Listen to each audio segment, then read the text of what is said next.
Hey planner friends, it is Jamie with the Simple Organized Erin Condren Planner Group on Facebook and the blog milkallergymom.com. We are on day 6, y'all?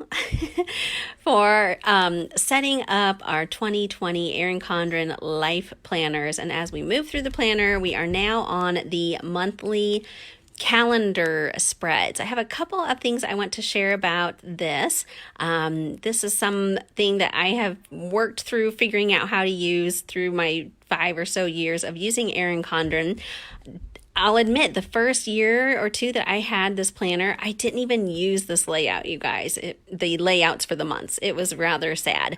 I am not the type of person who wants repetition. So if I'm putting it in my weekly spreads, I don't also want it here. I just feel like one place is enough. So what I have grown to love doing is using a whole nother part of my life in the monthly calendar and sticking to that theme of my focus. And so what I've done for several years now is use the monthly layouts for my blogging work at Milk Allergy Mom, specifically for the membership that I run. And this is where I schedule all of what we're going to talk about each day. I now keep track of all the things I want to get accomplished for the month inside the group. I jot down notes in days that are not the actual month. I like to put a little sticker on that notes the end of last month so that I know that this is going to start the actual month.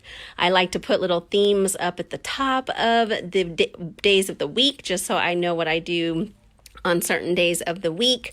I like to note special important things like videos with my allergist, videos with members, giveaways with stickers. This is like the one place that I use stickers is in the monthly layout.